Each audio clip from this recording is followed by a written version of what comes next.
Hey, I'm really glad you made it. Before we get started, let's go over a few things that I think will make this better for you. Number 1, learning about the underpinnings of music is not hard. The fear of it is really mostly unfounded. I'm confident that the main cause of this irrationality is that you have to learn about one puzzle piece at a time in this game, while you're only getting glimpses of the whole puzzle here and there at first. The more pieces that fall into place, the more you see the connections, and the whole image starts to form.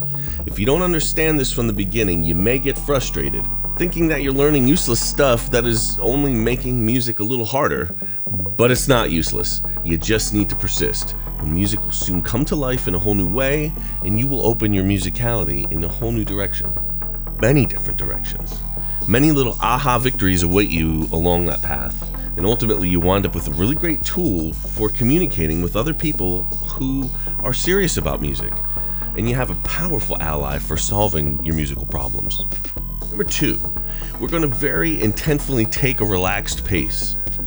I think that theory is often an overbearing challenge to folks because they try to get it done too quickly. The pace I'm going to take is one to make sure that you really ingest this stuff deeply.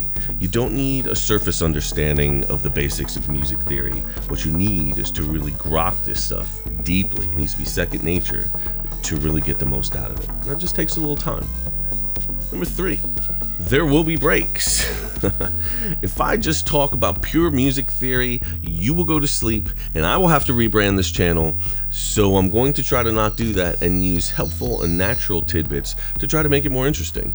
For example, today I give a quick peek at a virtual modular synthesizer to demonstrate the octave sound cleanly.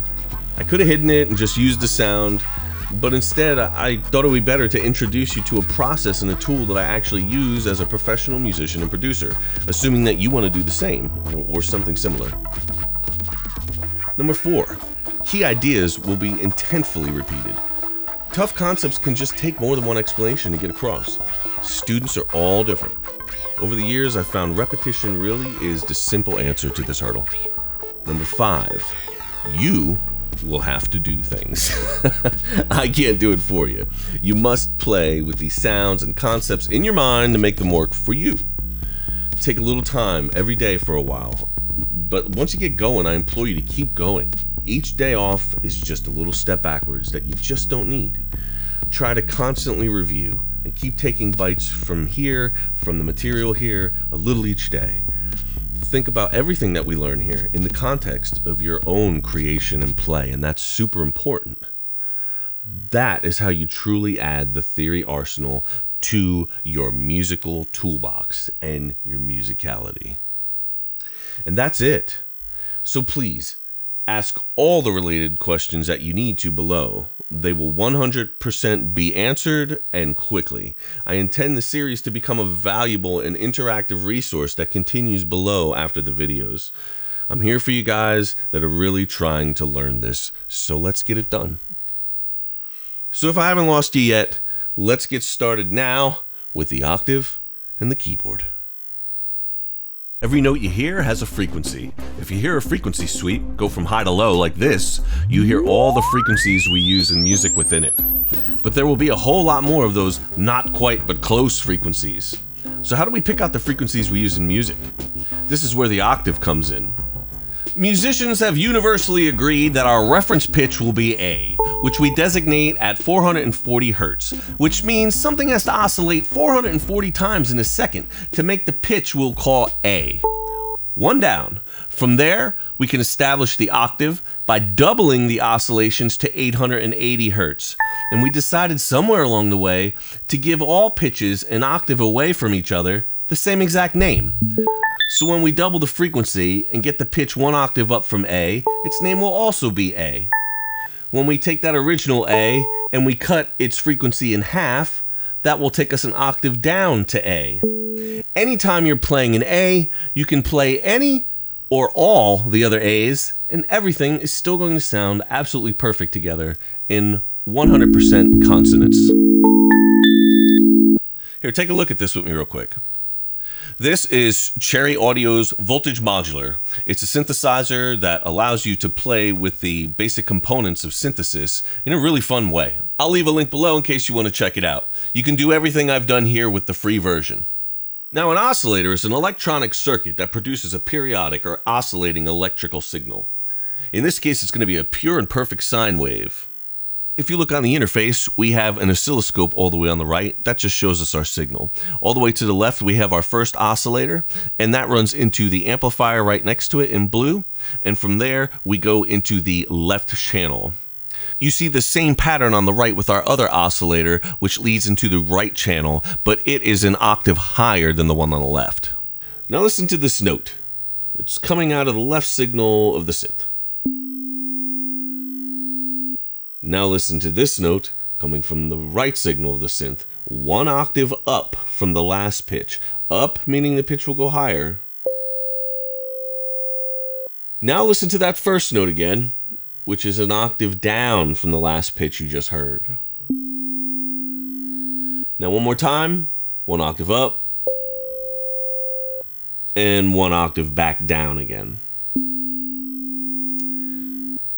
I'm hoping that was really easy for you to hear, but just in case, let's take one more pass at this visually.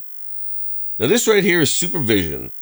It's a stock Cubase tool, and if you want to know more about it, I'm throwing up a link in all the right places so you can find it easily.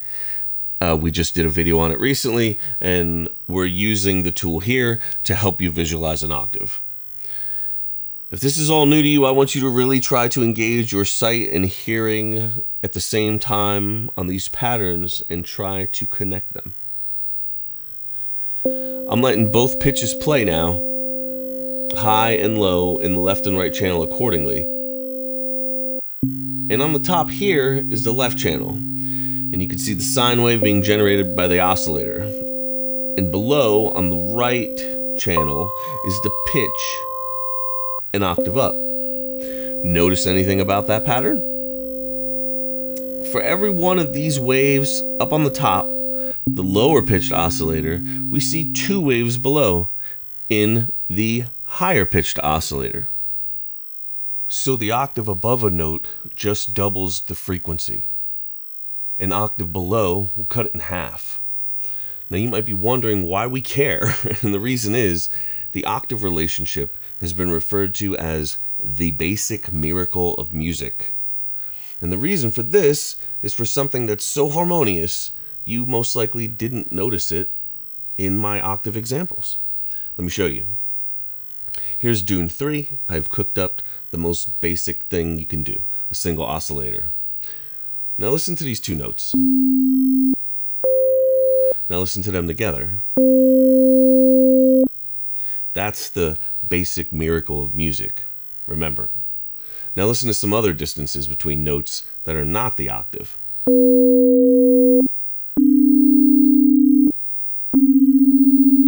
Now I would argue that these sounds are also part of the basic miracle of music, because it's really all one thing. But what's important here is that you realize the perfect pattern of doubling frequency that you see on the scope makes for perfectly pleasing sounds that aren't dissonant in any way. That's why this octave interval is called perfect. Other than a unison, which is just playing the exact same frequency, the exact same note, the octave is the most consonant sound in music, meaning it sounds good, it's pleasing, complete. So just to make this crystal clear, if you play any note on the keyboard, and you play the note 12 semitones up or down, which will also have the same exact name as the original note, then you are playing an octave. The term octave does not imply notes being played in any way.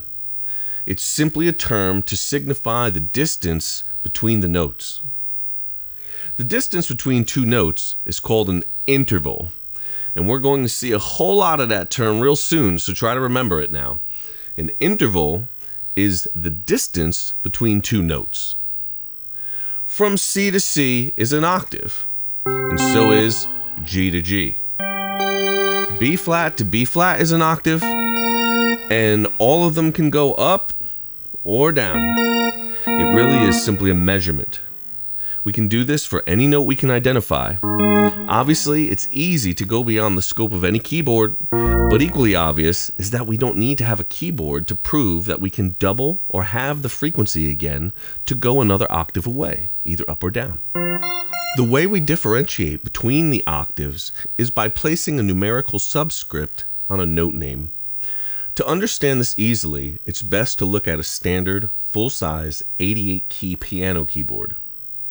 Notice that the main keyboard pattern I've shown you, that starts with C, doesn't start until the fourth key for the first time. Being that the first notes are only a partial octave, those three keys are designated octave 0. So those first three notes are A0, A sharp or B flat 0, and B0.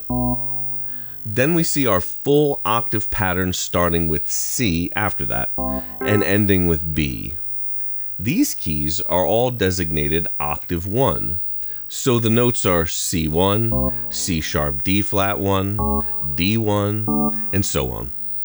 When you get to the next C, the octave repeats again. And now you are on C2 through B2 for that whole octave. And this pattern continues until the end. Just to nail down our terminology, if I play a C4, I can also add the octave above, the octave below, or 2 octaves up from our original note. 2 octaves below is here. And you can keep going, and those are all just the octaves. So there we have the octave interval. I believe that it's more than what you need to know about the octave, so I believe you're off to a really good start here. But put your questions below if you do have any. Now that we've tackled the octave, hopefully, let's connect it with the musical alphabet. In Western music, meaning like the Western Hemisphere and not country Western, we take this octave and we divide it up into 12 semitones. We call the distance between them a half step. Some Eastern styles of music divide it up further, but that's out of our scope here. The musical alphabet uses only 7 letters: A, B, C, D, E, F, G. These are the names of all the white keys on the keyboard. In between 5 sets of these notes lie the 5 missing tones. Between B and C, there's no extra note. Between E and F, there is no extra note. All the rest of these have a note between them. That odd as it may seem at that moment, they all have not 1 but 2 names. Let's start with A. In between A and B lies A sharp, otherwise known as B flat. If you look at it from the point of view from A, it's making the A note just a little higher, so it's sharped, A sharp. If you look at it from B, it's a little lower, so it's flat, B flat.